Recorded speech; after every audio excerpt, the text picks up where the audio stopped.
Hello my friends and welcome to episode 11 of the Ultimate Challenge. We are here in Orenthal, I think that's how it's pronounced. I've been doing a little bit of research and I've found out that in 2 missions from now I'll have the opportunity to buy a hero for 6 commendations.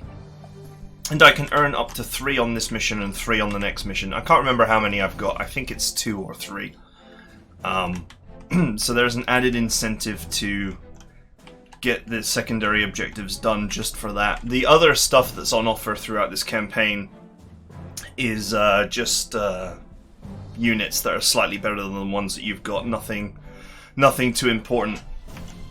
But the hero is important, especially since I am currently sitting in a position where my heroes are, well, they're not so great. Right. The other thing that I was looking at is the mission briefing says that you should leave your aircraft at home because heavy cloud has been forecast. So I've come to the understanding that Kerensky does not actually lie in briefings at all.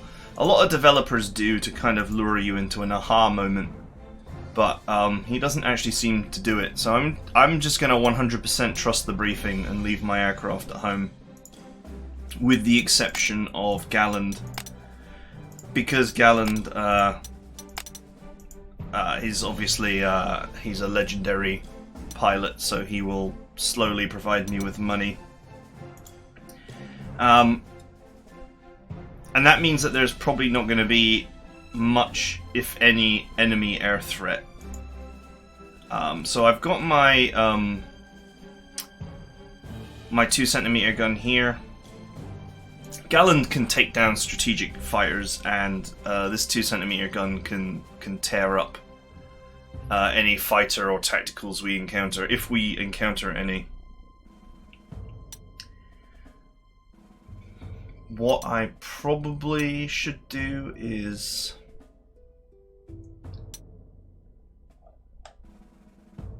I've got 3 upgrades to use as well.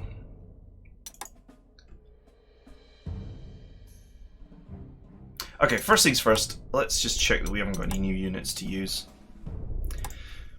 Done a lot of Googling the past few days, but I didn't actually bother to look to see what stuff I have available. Okay, there won't be anything there. Okay, so there's nothing new under the sun.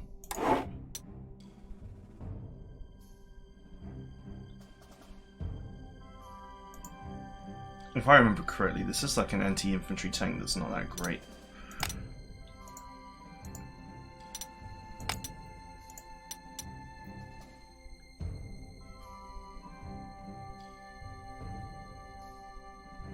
Okay, I don't believe that there's anything else worth upgrading. Let's bring the boat pioneers as well. The reason why I'm bringing them is because I'm going to use them to create an encirclement around this. In the mission briefing, it says that this can be easily encircled, so I'm going to presume that that's true, and that I can just easily encircle it. So I'll put bridge pioneers here, here, and probably here. Makes sense. And then run scout cars around to get the rest of it. I guess we need to put some units here to start clearing away these hexes.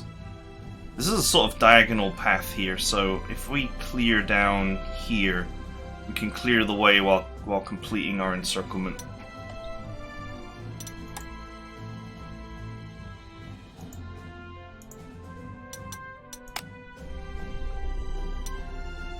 Ah, I've only got garbage Opal Blitz because that's all I can buy. I remember in the last mission I was like saying I should probably mechanize my infantry because it would make it more capable. I can't actually mechanize it yet. Alright, let's have a look at this Panzer 2A. Is it genuinely hot garbage?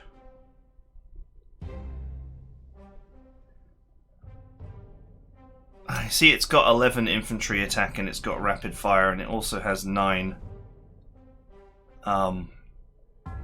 anti-tank, which is not too bad.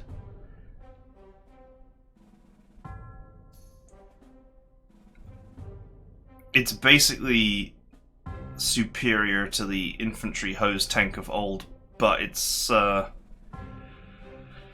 combat stats are its defensive stats are lower.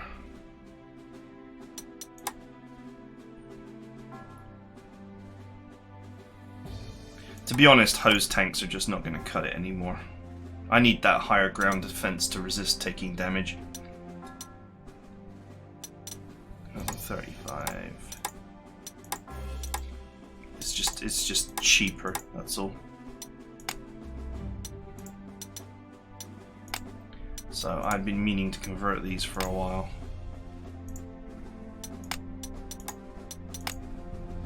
Gotta use my 3 upgrades wherever I can.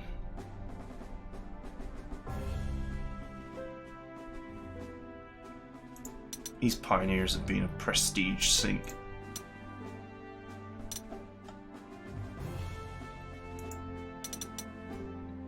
But I don't think I have much choice in the matter. I think I will have to build up some infantry. These guys, I never used elite replacements on them, so they have horrible growth.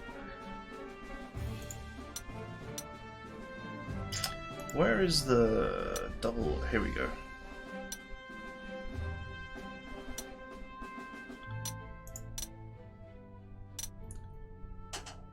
The double experience guy. Not sure quite what the experience limit is. I think it's 3-star. Okay, so if I use Bridge Pioneers, one here, one here. I could say one here too, and one here, and bring it in. Then I can put the main body of my forces here and attack down, and then push right to complete the encirclement. We'll have to do some scouting to see how the chips fall. I'm going to presume that this defensive position is not going to move. It's just going to sit there and let me encircle it.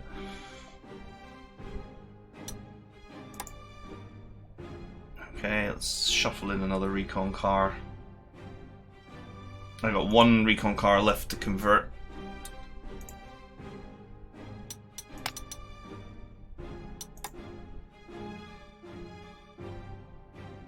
It's quite difficult to level tanks, but it's quite easy to level recon cars because of the recon bonuses. If I can get recon cars to level 3, they start to reach the point where it makes sense to cross-class them. That is to say, to take the recon car to level 3 and then change it into a tank to get a 2-star tank. Because, I mean, you can see how many high-experience recon cars I've managed to build. Conversely, I've really struggled to build high-end tanks. This one's got Steamroller. You sometimes want to cross-class out of Steamroller to actually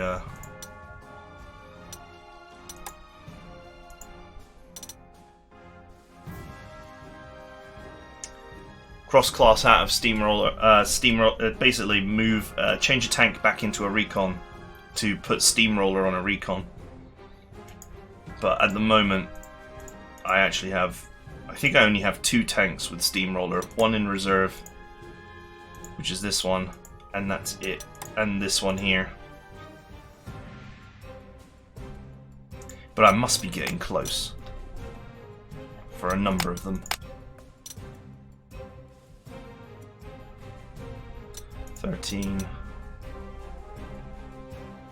10, 9, 12, 9. Okay, I'm like about halfway on most of them. So maybe by the end of this section of the Grand Campaign I could be expected to have Steamroller on most of my units.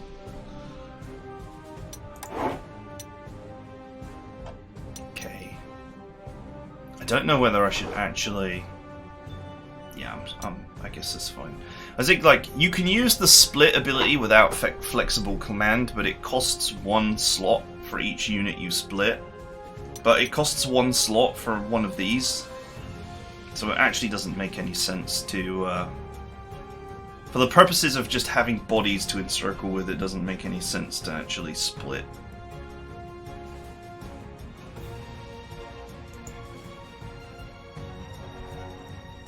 Do I wonder if I should bring another artillery to try and defend my units better. Do I have any artillery that's actually 3-slot?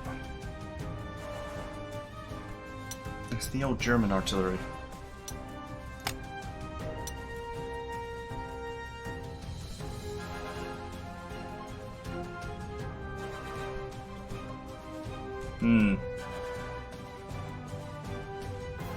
Do have my old 10 centimeters.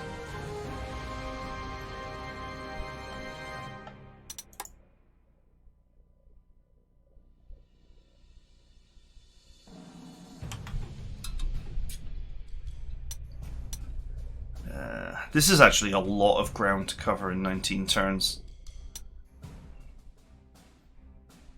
So I'm going to presume that the flexible approach is the right approach.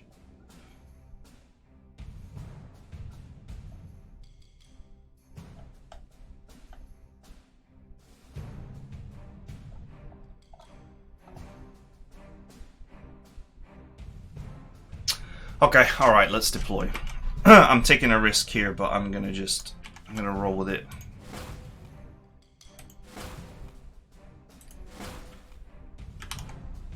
Okay, so my no retaliation house clearing team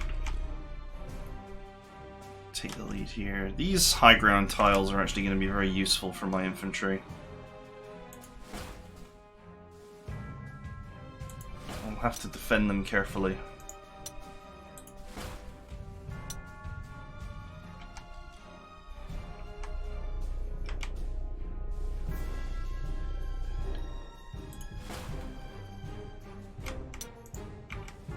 Don't have a lot of space to operate here.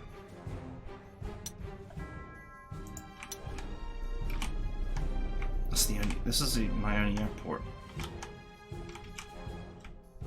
This area is just a big dead zone. So I'm gonna guess that there's a...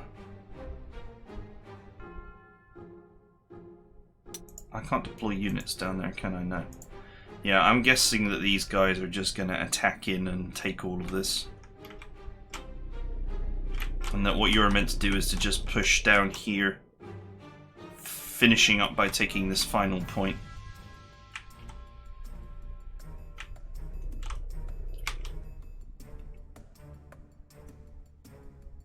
Okay.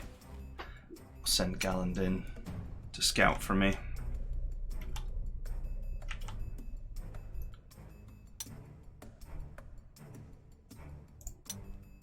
Scout car here so I can see what I'm doing. No, not that one though. Not my Uber scout car.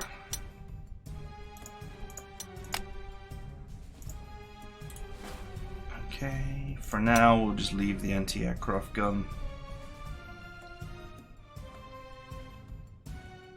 Let's keep it near the artillery just in case. These artillery now, they self-repair.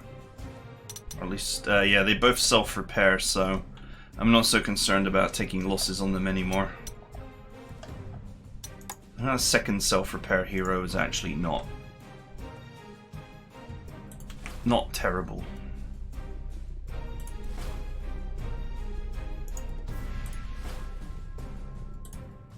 Let's undeploy this.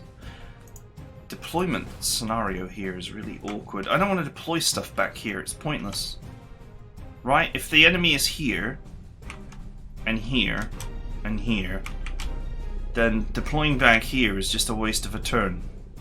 I need to get down here, secure this area, leaving some units behind to begin the wrap, and then cut in here to create the encirclement. You'll notice here that there's this river. That really is what enables you to complete the encirclement. Okay, let's have a recon car right on the edge here.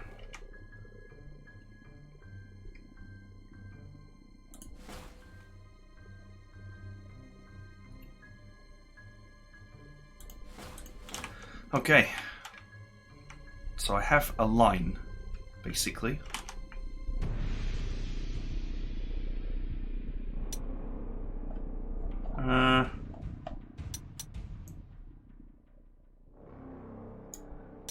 Okay, alright. Okay, that's the deployment. This is not my standard, but I'm gonna live or die by the mission briefings, I think. So there's always the option, if it goes horribly wrong, of taking a restart. Not something I like to do, but we'll see.